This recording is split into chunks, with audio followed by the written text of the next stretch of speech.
Hello friends.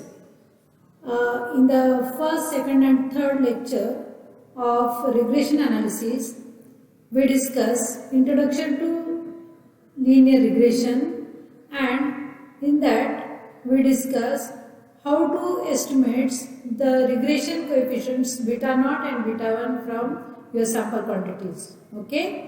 Now in this lecture we will discuss how to evaluate your regression model, which is based on your regression coefficients beta naught and beta 1. That means testing the hypothesis regarding regression coefficients, namely beta naught and beta 1. In the last lecture, we actually investigated or we estimated the confidence intervals for regression coefficients beta naught and beta 1 based on your sample quantities. Okay. Now we are going to test the hypothesis regarding the first regression coefficient, that is beta 1. Okay.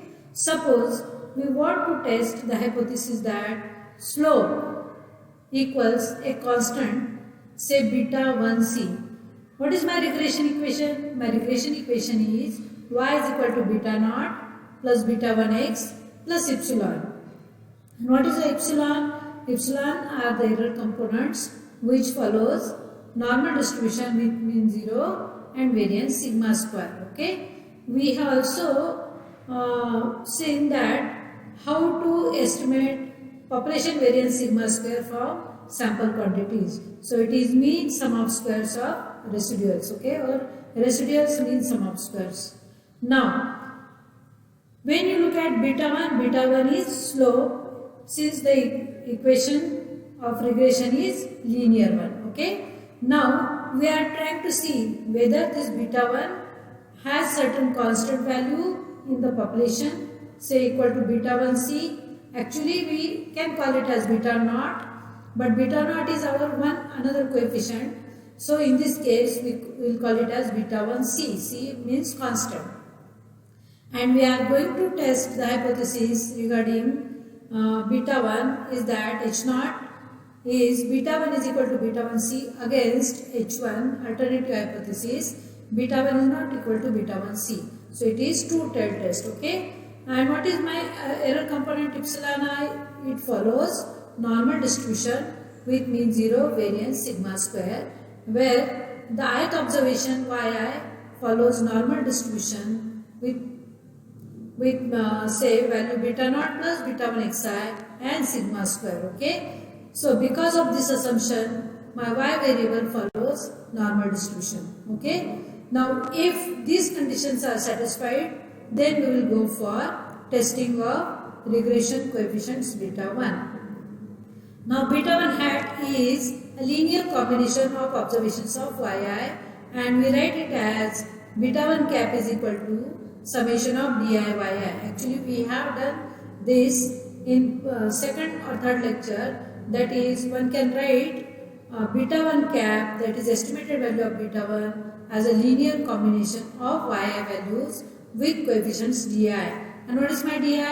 Di is xi minus x bar upon sxx. And what is sxx? It is summation of xi minus x bar bracket square. Okay. Similarly, we have discussed the properties of regression coefficients, and we have proved that beta 1 cap is an unbiased estimate of population regression coefficient beta 1, and variance of beta 1 cap is sigma square upon sxx.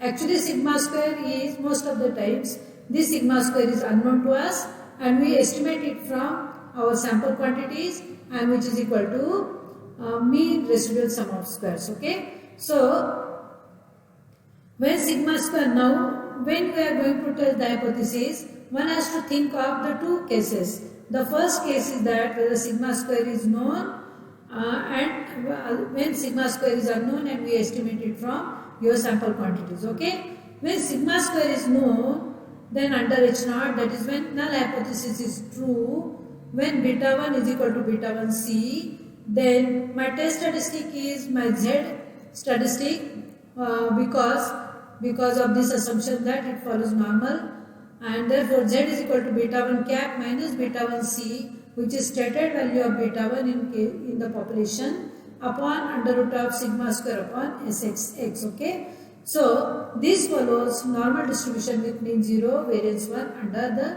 null hypothesis h0. Okay, now when you compute this z, and if the criteria is that if this calculated value of z mod z is greater than z alpha by 2, then we reject h0 at alpha percent level of significance. Okay, so when z calculated, that is calculated value of z by this particular value beta 1 cap, which is estimated value, beta 1 c, which is given in the hypothesis, or we are assuming it in the hypothesis, sigma square is unknown to us upon SSX. If you try to get this particular quantity, and if this quantity is greater than 1.96, we reject H0 at 5%.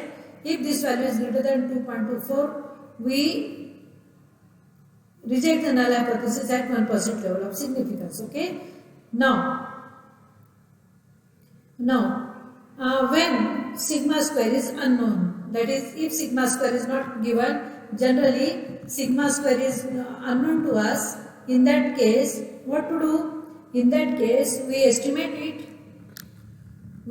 it from our sample quantities, and it is replaced by an unbiased estimate of sigma square, that is mean residual sum of squares, and test statistic will be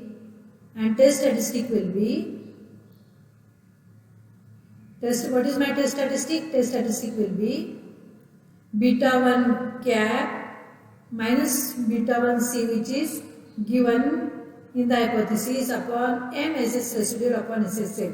That means this sigma square is replaced by mean residual sum of square. Now this is the exact distribution of t. Okay, so this particular statistic is called as t statistics, and it follows t distribution with n minus 2 degrees of freedom, because mean residual sum of squares is estimated by using this sigma square is estimated by using mean residual sum of square, which is actually based on two estimated values given by the same sample, beta naught and beta 1 we have estimated, and therefore 2 degrees of freedom are reduced here, and therefore this particular statistic follows t distribution with n minus 2 degrees of freedom, and therefore the criteria is that we reject the null hypothesis h0 at alpha percent level of significance if calculated value of t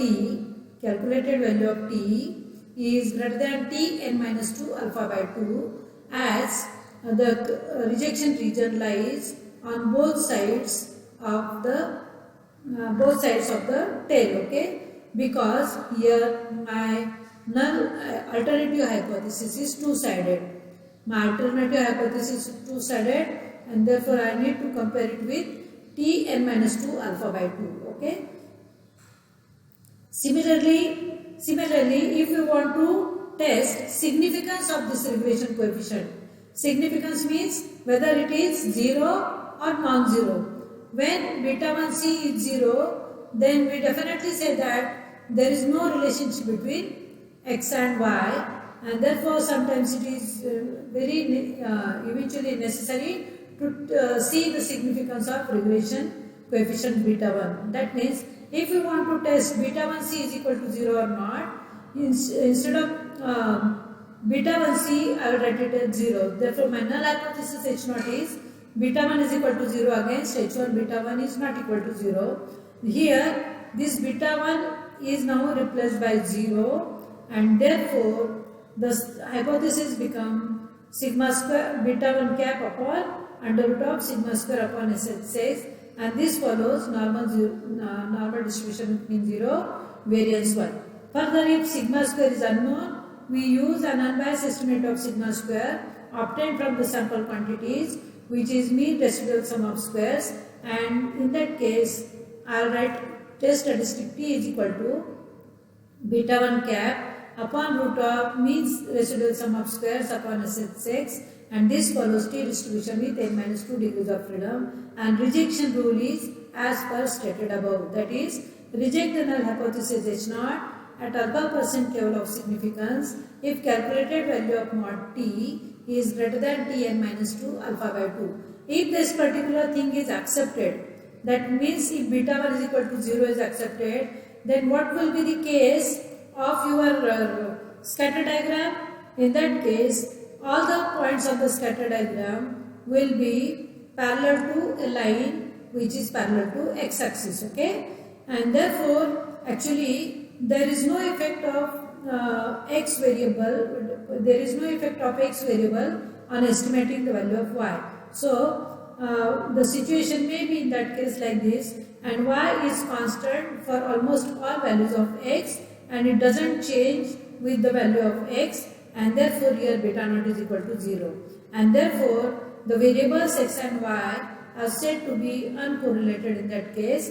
And if the situation is like this, if your scatter diagram shows such type of pattern, in that case also beta 1 is equal to 0 is accepted, because if you see one line goes in this direction, other line goes in this direction, and therefore the effects of these two lines nullify each other, and therefore our in a concluded way our beta 1 comes out to be 0. But we can see that there is certain relationship which is non-linear. Therefore, when there is a non-linear relationship between x and y, then also in some cases my beta naught is equal to 0 may be accepted, but it doesn't mean that there is no relationship between x and y. So one has to always look at the scatter diagram while testing of hypotheses, because scatter diagram gives a broader view regarding the relationship between two variables x and y. Okay, so sometimes beta 1 is equal to 0 need not say that there is no relationship between x and y, but in that case you have to look at the scatter diagram so that you can conclude about the relationship between x and y, whether it is non-linear or not. Okay, now my second regression coefficient is beta naught, and again for beta naught we can test the hypothesis regarding beta naught, that beta naught is equal to some specified value of beta naught in the population, which we call it as beta naught C, against the null hypothesis H1 that beta naught is not equal to beta naught C. Okay, so beta naught C is the specified value of beta naught in the population. Now we know that beta naught is again a linear combinations of yi values, that is beta naught cap is equal to summation of ci into yi.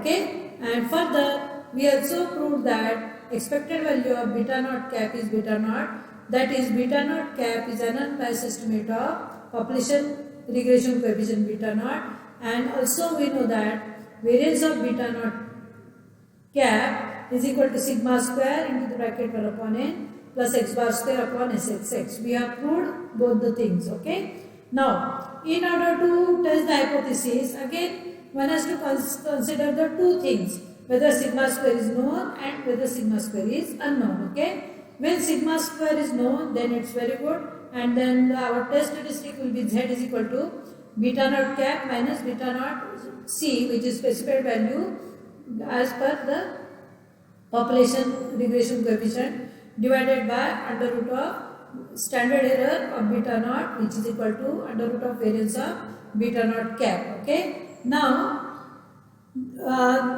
under null hypothesis, that is when H0 is true, this particular statistic Z follows the normal distribution with mean 0 and variance 1, and therefore rejection rule is that we reject H0 at alpha percent level of significance if calculated value of Z is greater than Z alpha by 2. Okay, now when sigma square is unknown, we estimate it from our sample quantities, and what is it? We know that sigma square, unbiased estimate of sigma square is mean residual sum of squares. Okay, so you just replaced this sigma square by mean residual sum of square, and rest of the things will be like this. So when sigma square is unknown, we'll go for the exact distribution of this particular quantity, and therefore in that case beta naught follows t distribution with mean beta naught c and with standard error mean residual sum of squares into 1 upon n plus x bar square upon sxx. Okay, therefore my t statistic is beta naught cap minus beta naught c upon under root of variance of beta naught, and this quantity follows t distribution with n minus 2 degrees of freedom. Okay, under the null hypothesis is true. Okay, under the assumption that null hypothesis is true. Again the same reason for degrees of freedom. 2 degrees of freedom are reduced because we are estimating mean residual sum of squares by using beta naught and beta 1, and beta naught and beta 1 are estimated from the same sample, and therefore 2 degrees of freedom are reduced here. And rejection of this null hypothesis is possible when at alpha level of significance, when calculated value of mod t is greater than tn minus 2 alpha by 2, as rejection region lies on both tails of t distribution. Okay. Now the most important topic we are going to discuss is that analysis of variance, which we call it as ANOVA. Okay. So total variation in y, we are trying to see what will happen to the total variation in y when your regression line is fitted to the given data set. So we are trying to partition our total variance in y. So how to look at this? So here the analysis of variance is used to test the significance of your regression, whether your regression is good or bad, or whether your fitted line is good or bad. That is, reliability of your regression estimate totally depends on analysis of variance. Now the total variation in y is your sigma square. Okay, and what is it? It is summation of yi minus y bar bracket square upon n. Okay, so that total variation in y is, now we are going to partition in two values or two different terms. Okay, now yi minus y bar is the deviation of each observation from its arithmetic mean y bar. Okay, therefore I will write yi minus y bar like this: yi cap, this is estimated value of yi as given by regression line, y is equal to beta naught cap plus beta 1 xi plus ei, where ei is the error component. Okay, so yi cap minus y bar plus yi minus yi cap. Okay, can you see I have just added and subtracted yi cap in this expression. The y minus y bar thing is as it is, yi minus y bar is as it is, where yi cap is the estimated value of yi as obtained from the regression model which we have fitted. Okay, now yi minus yi cap. Okay, yi minus yi cap, what is it? It is actual value minus estimated value. So actual value minus estimated value, we call it as residual, and this residue means we are unable to estimate, we are unable to reduce this particular residue. Okay, when residue is 0, what do you mean by residue is 0? Residue is 0 means each and every value of yi is equal to its estimated value of yi cap. That means that particular regression equation is perfect, and in that case there is a perfect correlation between x and y, and all points on the scatter diagram lie on that particular line. But this is not generally the case. So we always have a difference between actual value of yi and estimated value of yi, and therefore it is called as unexplained deviation. That means that this particular deviation cannot be explained by our usual regression equation. Okay, now the yi minus y bar is total deviation in the value of yi, and yi cap minus y bar is now explained variation by your regression line, and unexplained variation is yi minus yi cap, which we call it as residual. Now if I take square of all these quantities, Okay, and if you add for I is equal to 1 to n, because these things we obtain for n paired observations, and therefore if I take first square of the quantities yi minus y bar bracket square is equal to, now suppose this is your value a, this is value b. What is a plus b bracket square? A plus b bracket square is a square plus b square plus 2a into b. Okay. Similarly, yi minus y bar bracket square is equal to summation of yi cap minus y bar bracket square plus summation of yi minus y cap bracket square and plus this cross product term 2 into this term into this term. This thing will happen for all I equal to 1 to n. Therefore, we take summation I is equal to 1 to n. Now, the third term, cross product term, is 0 because if I take if I take yi minus yi cap, what is my yi minus yi cap? yi minus yi cap is my ei. Okay, so it is summation of yi cap minus y bar into ei. So this is summation of yi cap into ei minus y bar into ei. So this is equal to summation of yi cap into ei minus y bar into ei. Now we know that sum of the residuals is equal to 0 by residual property number 1, and summation of y cap into ei is also 0 by residual property number 3. Actually here I have written 2, but this is property number 3, that is sum of combinations of ei when the combination is taken as estimated values of yi, then this sum is equal to 0. That is summation of yi cap into ei is also 0. So this is by residual property number 3. Therefore, this third term, that is cross product term, is 0.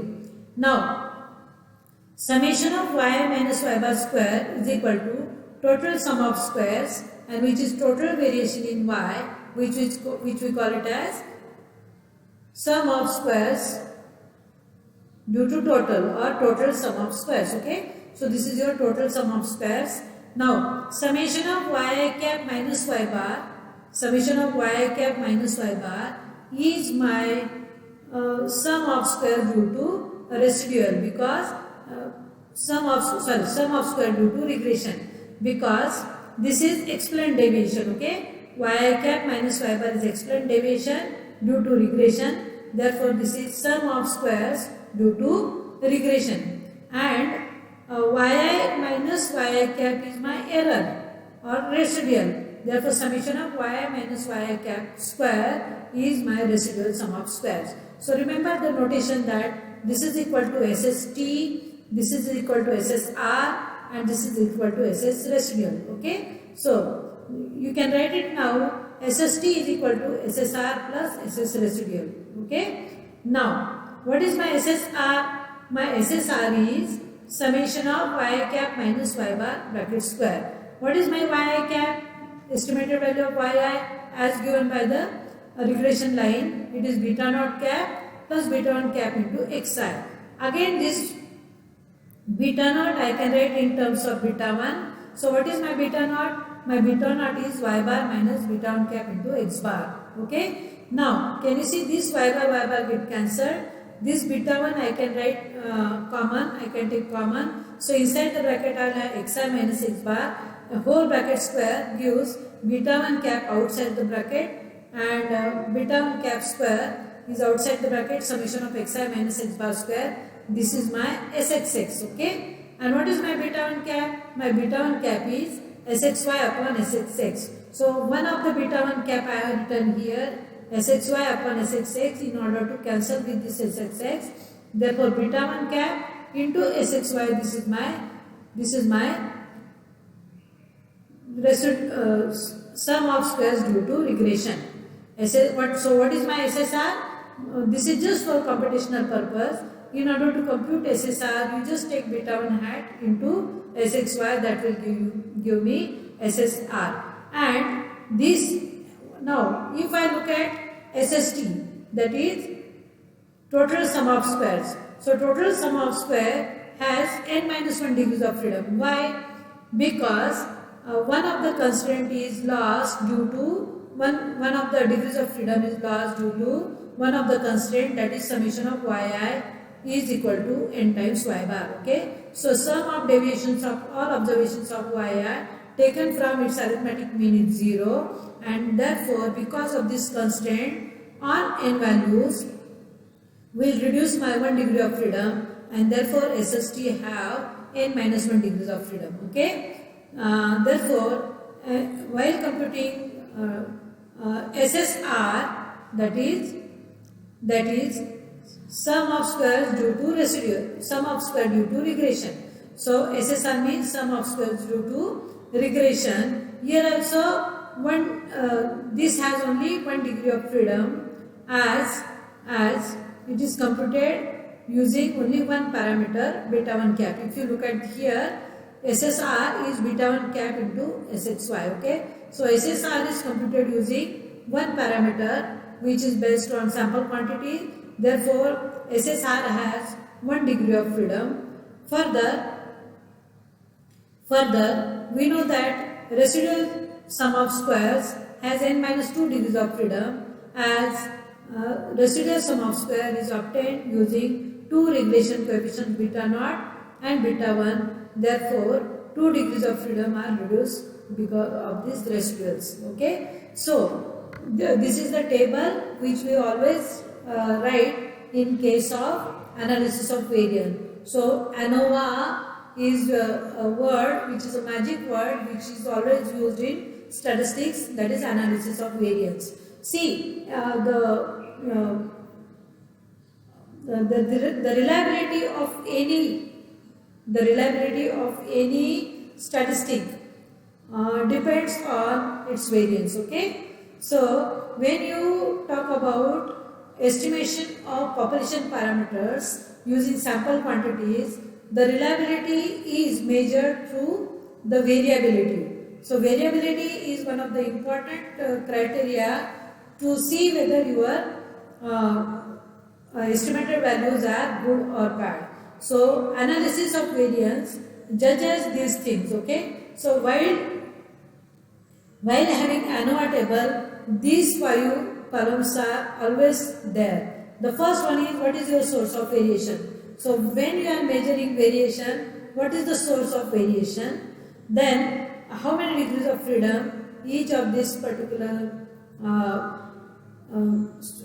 value, that is sample quantities, have. Then how to compute sum of squares, then mean sum of squares, and F ratio for comparison of variance, which we have studied in last year. So we can compare the variances by using F ratio. Okay, so here the source of variation is only one, because we are drawing a single regression line in order to estimate the value of y. So this is my first source of variation. Due to regression, how much variation is there, and the things which we are unable to estimate, that is we cannot give any reason about the variation in y after taken out the variation due to regression. Okay, so which we call it as residual. Okay, which is also called as error, and this is total variation in y values. Okay, now we have seen that for regression, sum of squares due to regression, the degrees of freedom is 1. For error sum of squares, the degrees of freedom are n minus 2. If you add this, it will be total n minus 1, which is degrees of freedom for the total sum of squares. Okay, sum of squares we have computed like this, and then mean sum of squares is obtained by sum of squares divided by total degrees of freedom. Okay, mean sum of square means sum of squares divided by degrees of freedom. So SSR is divided by 1, SS residual is divided by n minus 2, and this will be always taken as blank. Now when you are discussing the reliability of your regression estimates, one has to check whether your F statistic, that is variance, what your variance of ratio tells us. Okay, so in order to test that beta 1 is equal to 0, that is significant. Okay, not significant. H0 is beta 1 is not significant against H1, beta 1 is significant. Okay. So when we are testing such type of hypothesis, the test statistic is F test. Okay. So the test statistic is F is equal to mean sum of squares of the regression divided by mean sum of square due to residual. Okay. So if you take this ratio, now this ratio follows F distribution with 1 and n minus 2 degrees of freedom, okay, and alpha level of significance. Therefore, we reject beta 1 is equal to 0 if calculated value of F, that is MSS due to regression upon MSS due to residual, is greater than table value of F, that is F1 n minus 2 alpha at alpha percent level of significance, and this is one-sided test because F has right tail, okay, and therefore here we write it as alpha. The coefficient of determination is the next term which also judge about your regression program, okay. So the reliability of your regression is also determined through coefficient of determination. So coefficient of determination is denoted by R square. And what is this R square? R square measures the strength of regression model. As the value of R square is more, your regression model is good and all good. Okay. So when you compute R square is sum of squares due to regression upon sum of squares due total sum of squares. Okay. What is SSR? SSR measures the relationship between y and x explained by the regression equation. So R square is SSR upon SST. But what is your SSR? SSR is SST minus sum of squares due to residual. And if I take SST upon SST, this is 1 minus SS residual upon SST. So R square is written like this. See, if you see, if residual sum of squares is 0, then R square is equal to 1. So when each and value on the scatter diagram lie on a straight line, that is the regression equation of y on x, in that case each error is 0, therefore summation of EI square is 0, and therefore this particular term is 0, numerator is 0, and in that case R square is equal to 1. Okay. In general we know that SST is equal to SSR plus SS residual. Therefore SSR is always less than or equal to SST. Therefore if you divide throughout by SST, this is 0, this is your R square, and this is 1. So R square always lies between 0 to 1.